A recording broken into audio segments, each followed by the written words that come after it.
माननीय सदस्यगण, आज सदन की कार्रवाई देखने के लिए दयाल सिंह पब्लिक स्कूल पानीपत के विद्यार्थी तथा अध्यापकगण, दर्शक दीर्घा में उपस्थित हैं। मैं अपनी तथा सारे सदन की तरफ से इनका स्वागत करता हूं।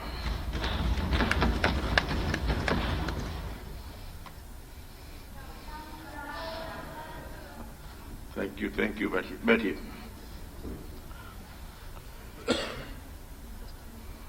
माननीय सदस्यगण, मुझे श्रीमती किरण चौधरी विधायक द्वारा राज्य में हरियाणा कौशल रोजगार निगम के द्वारा भर्ती से संबंधित ध्यानाकर्षण सूचना संख्या 17 प्राप्त हुई है। मैंने इसको स्वीकार कर लिया है। इसी प्रकार से ध्यानाकर्षण सूचना संख्या 28, जो कि श्री बलराज कुंडू विधायक द्वारा दी गई है, समान विषय का होने के कारण ध्यानाकर्षण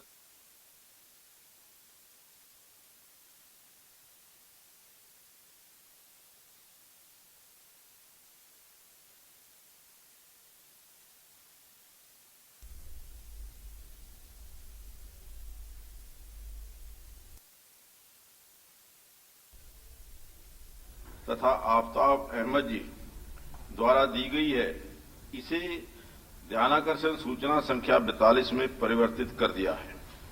समान विषय का होने के कारण ध्यानाकर्षण सूचना संख्या 17 के साथ जोड़ दी गई है। श्री भारत भूषण बत्रा तथा अन्य 2 विधायक भी इस पर सप्लीमेंट्री पूछ सकते हैं। अब श्रीमती किरण चौधरी विधायक अपनी सूचना पढ़ें। अध्यक्ष जी, धन्यवाद आपका। अध्यक्ष जी, मैं आपके माध्यम से सदन का ध्यान एक अति महत्वपूर्ण विषय अर्थात कौशल रोजगार निगम के तहत होने वाली भर्तियों की ओर दिलाना चाहती हूं।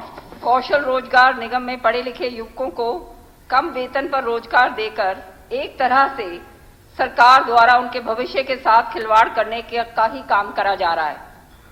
ऐसा लगता है कि निगम पढ़े लिखे युवकों का शोषण करने के लिए ही बनाया गया है। इसमें आरक्षण देने का भी कोई सही ढंग से पालना नहीं करी है और ना ही इसमें किसी तरह की पारदर्शिता बरती गई है। कौशल रोजगार निगम में भर्तियों के नाम पर सरकार युवकों के साथ धोखा करने का काम कर रही है। इस निगम के तहत सरकार ठेका प्रथा को बढ़ावा देने का काम कर रही है, जिससे हमारे युवा मानसिक, शारीरिक और आर्थिक तौर पर अपने आप को पीड़ित महसूस कर रहे हैं। हाल ही में जो टीजीटी और पीजीटी की भर्तियां की गई हैं, उनमें भी नियमों की सरकार अनदेखी कर रही है। इस नियम के तहत आनन फानन में बिना किसी प्रक्रिया के पालन किए भर्तियां की जा रही।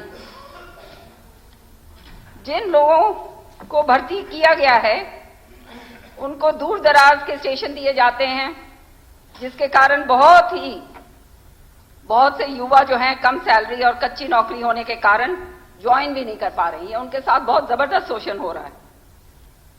बहुत सी नौकरियां में तो पेरेंट्स डिस्ट्रिक्ट जो है, होम डिस्ट्रिक्ट जो है, उसमें पोस्ट खाली होने के बावजूद भी दूसरे जिलों के अंदर उनको नौकरियां दी जा रही हैं, नौकरियों का नाम दिया जा रहा है।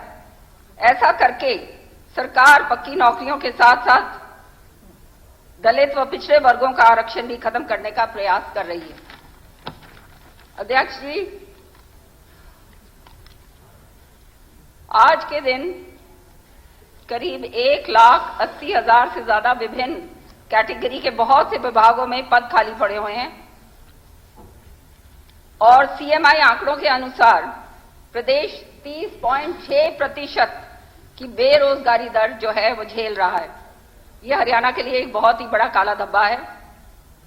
सरकार कोई भी भर्ती करती है तो उसकी ज्वाइनिंग समय पर नहीं कर पाती और कई भर्तियों में ऐसी खामियां बरती जाती हैं जो कोर्ट द्वारा निरस्त कर दी जाती हैं। आज अध्यक्ष जी, युवा निराश है, हताश है, क्योंकि उनको अपने जीवन यापन के लिए कोई पद दिखाई नहीं दे रहा है। सीईटी भी इसी तरह से इसी मसले के अंदर जो कॉमन एलिजिबिलिटी टेस्ट जो है जो लिया जा रहा है, उससे भी मैं सरकार से अनुरोध करूंगी कि ये हर साल लिया जाए ताकि जो है हमारे बच्चों को उसका फायदा मिल सके। 3 साल की जो अवधि आपने दी है इसके अंदर, वो अवधि जो है वो सही नहीं है, क्योंकि जो बाद में बच्चे आएंगे वो कहाँ जाएंगे। तो इसलिए जो है इसको भी जो है इसके अंदर जो अनियमितताएं हैं उनको भी पूरी तरह से देखा जाए। और खास तौर से अध्यक्ष जी, जो इस रोजगार योजना के अंदर प्राइवेट जो एक्सपीरियंसेस हैं जिनके पास हैं, उनको रोजगार के अंदर जो है रोजगार इसमें नहीं लिया जाता। तो ये भी जो है जिन्होंने प्राइवेट काम कर रखा है उसको भी इनके अंदर लिया जाए। और जो ये कैप करी गई है 30,000 की, इसका मतलब ये है कि जो युवक इसके अंदर नौकरियां जिनको मिलेंगी, वो युवक जो हैं उनको आगे के लिए कोई बढ़ोतरी के कोई साधन नहीं।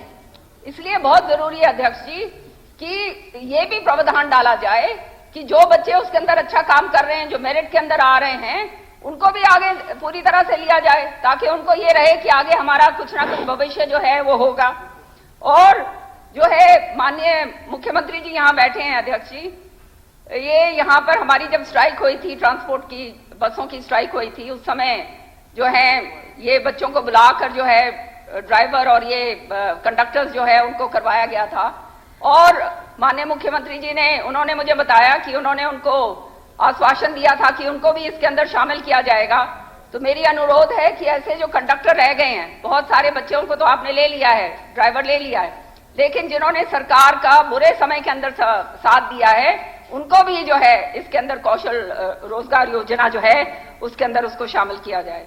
अध्यक्ष जी, मैं पूछना चाहती हूं कि ये एलिजिबिलिटी क्राइटेरिया जो है ये क्यों नहीं फिक्स करा गया ये कौशल रोजगार योजना में। जब शॉर्ट लिस्टिंग करी जाती है कैंडिडेट्स की, तो इसका क्राइटेरिया भी जो है इसका पूरी तरह से फिक्स होना चाहिए था। और अध्यक्ष जी, जो मेरिट लिस्ट जो बनती है, क्योंकि हर चीज जो है पारदर्शिता के साथ होनी चाहिए, जो मेरिट लिस्ट जो बनती है वो मेरिट लिस्ट को जो है क्यों नहीं दर्शाया जाता कि सबको मालूम चले कि कौन कौन मेरिट लिस्ट में आया, कौन बैकडोर एंट्री से आया। ये सारी चीजें जो हैं अध्यक्ष जी उसके अंदर जो है दर्शाई जानी चाहिए। और मैं पूछना चाहती हूं कि क्या प्रोसीजर फॉलो करा गया है for verification of antecedents and certificates of the applicants, कि उनके जो एंटीसीडेंट्स हैं, उनके जो पीछे की जो है क्या क्राइटेरिया फॉलो करा गया है जिससे जो है उनको वहां पे लगाया जाता है। साथ ही साथ अध्यक्ष जी, ये जो है हमारा जो लोग पीजीटी और टीजीटी के अंदर जो हैं जिनको लगाया जा रहा है इस रोजगार जो कौशल रोजगार योजना के तहत, मैं ये पूछना चाहूंगी कि क्या इनको कभी रेगुलराइज करा जाएगा। जब आपके रेगुलर टीचर्स आएंगे, जो आपकी भर्ती के जरिए आएंगे, एचएसएससी के जरिए और एचपीएससी के जरिए, तो ये जो बच्चे जो लग रहे हैं, ये जो इसमें ठेके की तरह ही है, ये एक तरह से इनका क्या होगा, इनको बाहर निकाल के फेंक देंगे, इनका क्या होगा आगे, उसके बारे में भी सरकार जो है जरा उस पर रोशनी डाले। साथ ही साथ अध्यक्ष जी, सबसे बड़ी बात यह है कि ये रोजगार जो है कौशल जो है निगम आपने बना तो दिया, लेकिन कोई भी स्टैट्यूटरी बैकिंग इसकी नहीं है।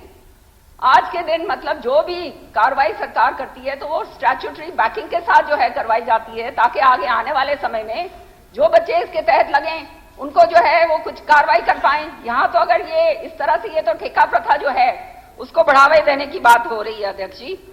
ये जो है इसके साथ साथ मैं पूरी तरह से खिलवाड़ किया जा रहा है। इसके साथ साथ अध्यक्ष जी, मैं कहना चाहती हूं कि 1.82 लाख पोस्ट जो हैं आज सरकारी विभागों के अंदर खाली पड़ी हुई, 40,000 से भी ज्यादा जो हैं have been deployed through outsourcing and through a backdoor entry. मतलब ये सारे के सारे ठेका प्रणाली जो है उसको बढ़ावा दिया जा रहा है। और हम सब जानते हैं कि मास्टर रोल्स के अंदर किस तरह से करप्शन होता है अध्यक्ष जी, किस तरह से शॉर्ट सर्किटिंग करी जाती है, किस तरह से जो है इधर उधर जो है सारी कार्रवाई होती है। और जो ज्यादातर जो सिलेक्शन है अध्यक्ष जी, 1518 पोस्ट जो हैं ग्रुप डी की, स्पोर्ट्स कोटा की खास तौर से, वो जो है वो खत्म कर दी गई हैं। और क्योंकि एक सब्सिक्वेंट एलिजिबिलिटी क्राइटेरिया बनाया है, सॉरी मैं using a lozenge because my throat is very bad. तो ये एलिजिबिलिटी जो क्राइटेरिया बनाया है, इसके अंदर ये जो ग्रुप डी की जो पोस्ट हैं, ये पूरा कोटा जो है वो पूरी तरह से स्क्रैप कर दिया गया। तो उनका बच्चों का क्या होगा। और खास तौर से जो है अब जो है 38,612 पोस्ट जो है टीचर्स की प्राइमरी लेवल पे खाली पड़ी, 25,534 सेकेंडरी लेवल पे खाली पड़ी और 6,618 पोस्ट हायर एजुकेशन डिपार्टमेंट के अंदर हरियाणा के अंदर खाली पड़ी हैं। तो अध्यक्ष जी, मैं पूछना चाहती हूं सरकार के पास क्या रोड मैप है? हम जानते हैं कि आज सबसे बड़ा ज्वलंत जो प्रश्न हमारे सामने आता है वो ये है कि ये बेरोजगार जो बच्चे हैं वो हताश होके घूम रहे हैं और मेरे पास इस तरह के बच्चे आते हैं कि बहन जी हमारे को अगर नौकरी नहीं लगी हमारी शादियां भी नहीं होंगी, कोई लड़की देके राजी नहीं है, कौन अपनी लड़की देगा एक बेरोजगार युवक को? तो ये सोशल जो है फैब्रिक उसको भी खराब कर रहा है। तो हमें जो है बहुत गंभीरता के साथ, संगीनता के साथ जो है इस चीज को लेना पड़ेगा कि किस तरह से हम अपने बच्चों को एडजस्ट कर पाएं और उनको उस तरह का जो है कॉन्फिडेंस दे पाएं कि आने वाले समय के अंदर वो जो है खाली नहीं रहेंगे, उनको जो है पक्का करा जाएगा या आगे उनकी जो है बढ़ोतरी करी जाएगी। ये सारी की सारी जो हैं जो प्रश्न जो मैंने पूछे हैं उसका जवाब दे सरकार और उसके बाद अध्यक्ष जी जवाब के बाद मेरे को प्रश्न पूछने की इजाजत दी जाए। धन्यवाद। धन्यवाद। मंत्री जी। अध्यक्ष जी, इसी सदन में जो बार बार डीसी रेट की जो नौकरियों के लिए आरोप प्रत्यारोप लगते थे कि जो डीसी रेट की जो नौकरियां लगती हैं और उनको क्या है कि ठेकेदार अपनी मर्जी से अपने हिसाब से नौकरी देते हैं, सरकार से पैसा ज्यादा लेते हैं और कर्मचारी को कम पैसे देते हैं और उसके जो बैंक के खाते उनके पास रहा करते। जो विधायक जी ने किरण चौधरी ने पूछा, मैं एक एक का जवाब आपको विस्तार से दूंगा कि भ्रष्टाचार को खत्म करने के लिए पॉलिसी लाए हैं, आम आदमी को न्याय मिले।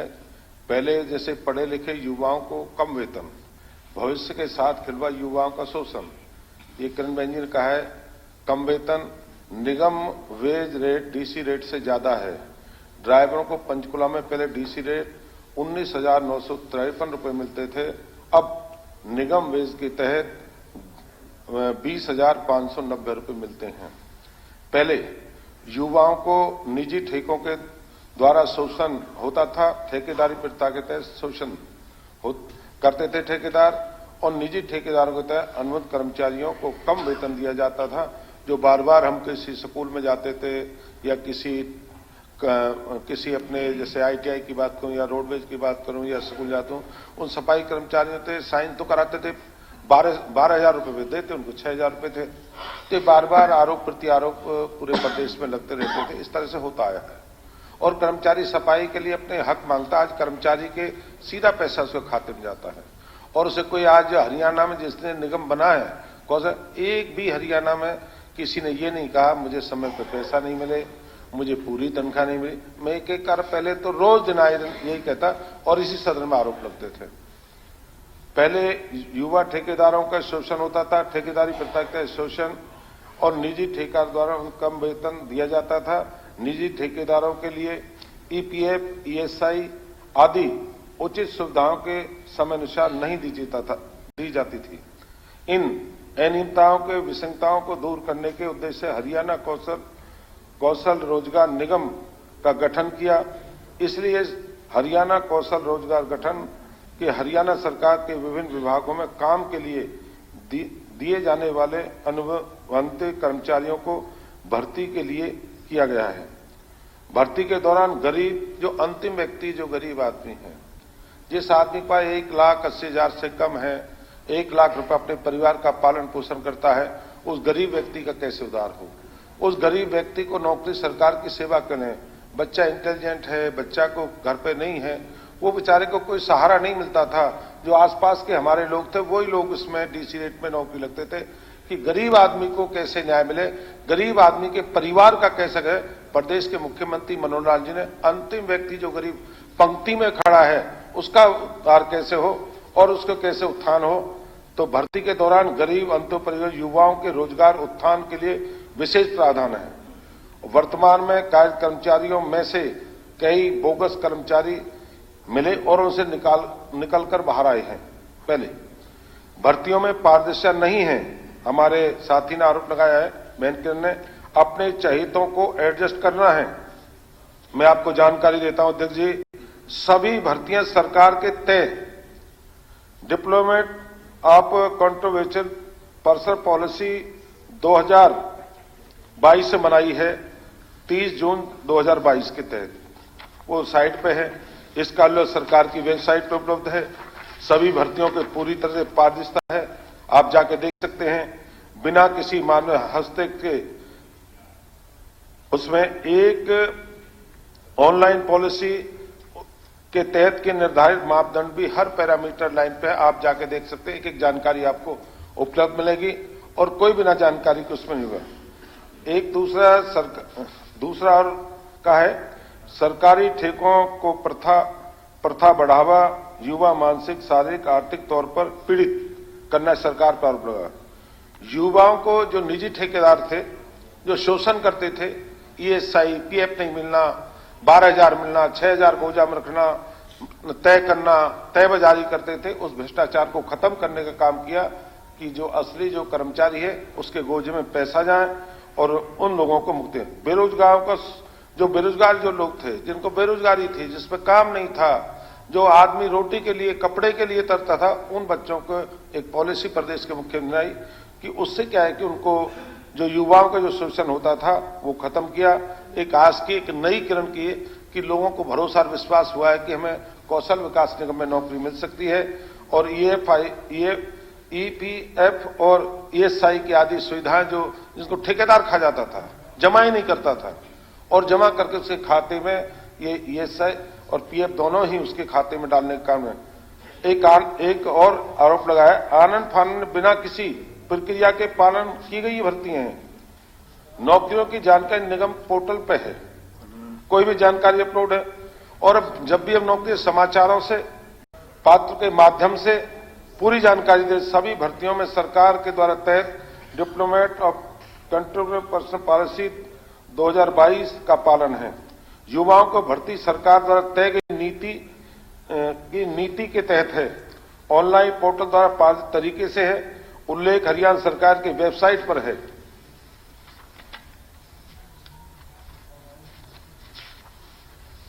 हाल ही में TGT और PGT भर्ती, दूर दराज के स्टेशन, कम सैलरी, कच्ची नौकरी, पेंट, इस तरह के आरोप, पोस्ट खाली हैं, 200 किलोमीटर, ये आरोप हमारी बहन ने लगाया है। इसकी भी जानकारी मैं देता हूं।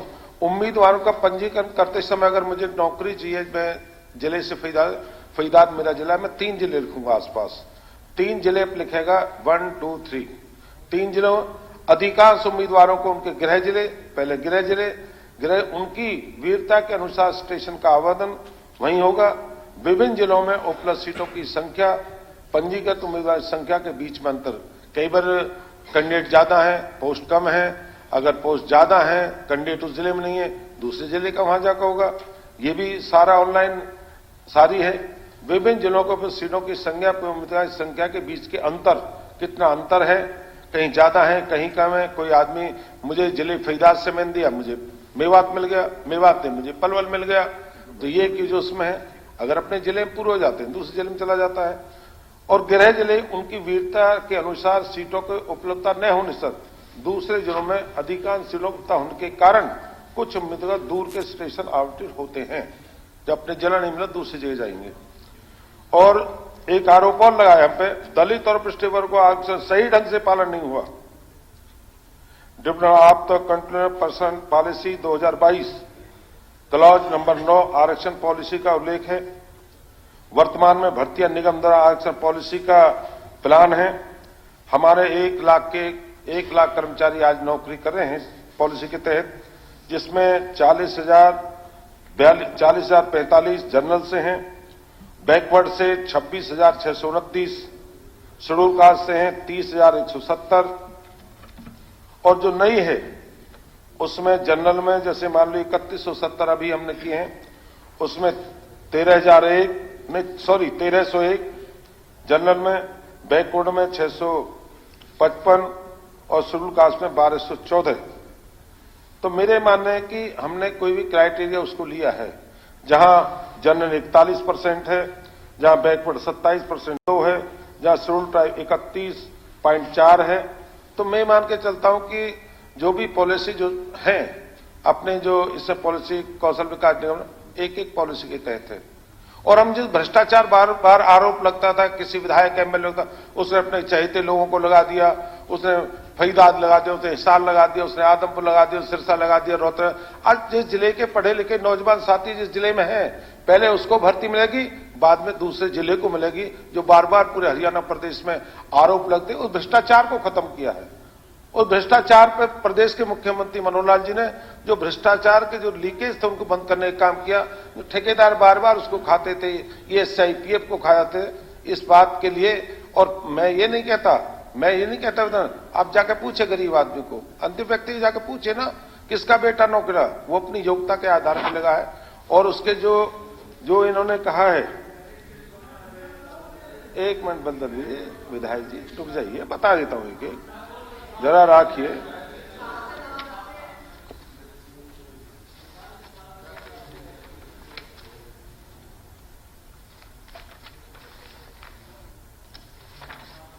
और ये कहा कि पारिवारिक आय जो इसमें 150 नंबर का जो दिया है वो भी जानकारी देता हूं। मुख्यमंत्री अंत्योदय परिवार उत्थान योजना अगर 1,80,000 से कम है,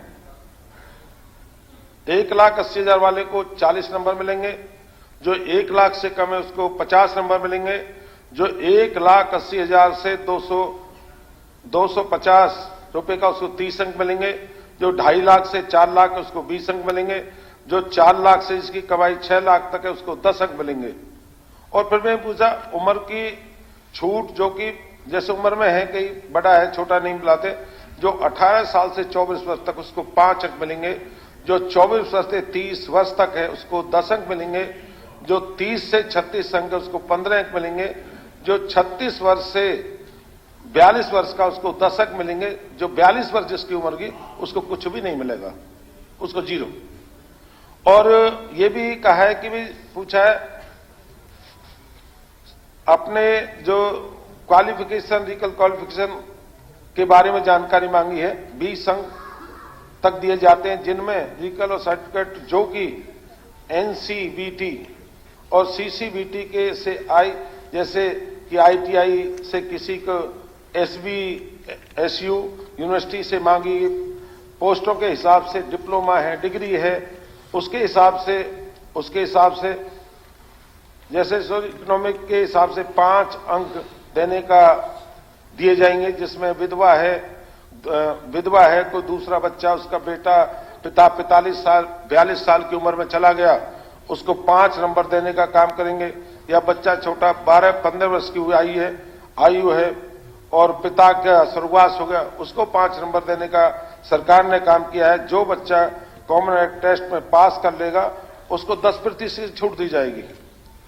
जो बच्चा उसी जिले का रहने वाला हो, उस जिले में पोस्ट निकलती है, 10 अंक उसके अतिरिक्त रूप में दिए जाते हैं। ये प्रदेश की सरकार की एक कौशल विकास निगम योजना इसलिए बनाई है अध्यक्ष जी, जो भ्रष्टाचार में जो आरोप लगते थे। और मैं तो जिला फरीदाबाद का रहने वाला हूं और मैंने तो भोगा है, मैंने तो देखा है। जिला फरीदाबाद के DC रेट का बच्चा नहीं लगा करता था पलवल फरीदाबाद का, हम पे तो बाई ईयर आते थे और बाई ईयर का नौकरी अपने घर चले जाते थे, ज्वाइन गए। आज इस पॉलिसी से लाभ है, अगर जिस जिले में बच्चा नौकरी लगेगा, अगर उसको वहां बच्चे हैं, मास्टर हैं, 10 नंबर उसको मिलेंगे। पहले उसको फरीदाबाद नहीं मिलेगा तो पलवल मिलेगा, पलवल नहीं मिलेगा गुड़गांव मिलेगा। तो इससे क्या है कि पूरे प्रदेश के बच्चों, नौजवान साथियों को लाभ मिलेगा। ये पॉलिसी प्रदेश के हित में है, लोगों के हित में, नौजवान साथियों के हित में है। तो मेरा ये अध्यक्ष जी जवाब है। बाकी तो मैंने हर चीज को छूने का प्रयास किया है जो मेरी कौशल विकास निगम से है। धन्यवाद जी। अध्यक्ष जी, एक बार सप्लीमेंट्री मेरे को सप्लीमेंट्री तो पूछना दो।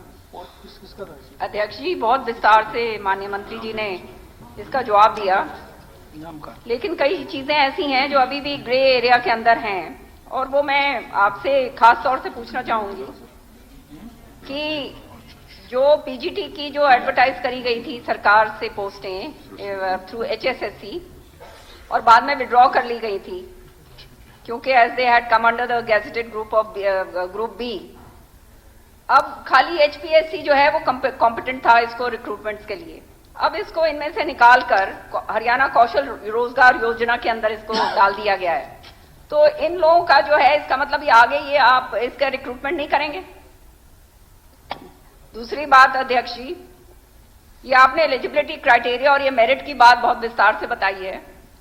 ये आप इसको जो है इसको पारदर्शिता अगर है तो पूरी तरह से इसको दर्शाना चाहिए, इसको लगाना चाहिए कि आपके जो है पब्लिक डोमेन के अंदर इनको आप दीजिए ताकि पता चले सबको। अब मैं आपको अपने हल्के की एक बात बताना चाहती हूँ। एक बहुत ही गरीब औरत है, उसका बिल्कुल कुछ भी नहीं है, मैंने सारी जगह फोन कर लिए उसके बारे में। उसका जो है उसको दिया नहीं गया क्योंकि किसी और का जो है वहां से जो है सिफारिश आ गई और वो कर दिया गया। तो इस तरह के जो लोग रह गए हैं, जो डिजर्विंग लोग हैं और जो अधिकारी जो है सही तरीके से काम नहीं कर रहे हैं, उनके खिलाफ कार्रवाई आप करेंगे। दूसरी बात अध्यक्ष जी, ये जो है 1.82 लाख वैकेंसीज हैं वेरियस गवर्नमेंट डिपार्टमेंट में जो अभी हमने भरनी, और ये जो है आपने 4,144 पर्सन जो हैं वो कॉन्ट्रैक्ट पे जो है हमने लगाए हुए हैं as TGT and PGT through Haryana Kaushal Rozgar Nigam. सो ये वाली की सारी जो हैं ये पोस्ट जो भरनी चाहिए थी एचपीएससी और एचएसएससी से, ये पोस्ट जो है आप इस निगम के जरिए भर रहे हैं जो एक स्टैट्यूटरी बॉडी भी नहीं है। तो आने वाले समय के अंदर इन बच्चों का गारंटी क्या है, व्हाट इज द क्राइटेरिया कि इनको जो है ये जो रोजगार मिला है वो इस तरह से मिला रहेगा। और फिर अध्यक्ष जी साथ के साथ अध्यक्ष जी, ये जो है इनका जो है जो आपने जो रेगुलर भर्तियां जो आप करेंगे एचएसएससी से और एचपीएससी से, तो ये जो पीजीटी और टीजीटी के जो आपने लोग लगाए हैं इनका क्या होगा। साथ ही साथ जो औरतें विमेन हैं, महिलाएं हैं, उनको बहुत परेशानी हो रही है। 22,000 रुपए की नौकरी है, वो अपने होम डिस्ट्रिक्ट के अंदर उनको कम से कम दे दीजिए। एक तो पक्की नौकरी नहीं है, कच्ची नौकरी है, और फिर आप उनको होम डिस्ट्रिक्ट से बाहर भेजते हैं तो उनके बहुत जबरदस्त परेशानी होती है। तो कम से कम विमेन के लिए तो जो है ये क्राइटेरिया जो है इसको जो है आपको थोड़ा सा जो है वो करना पड़ेगा।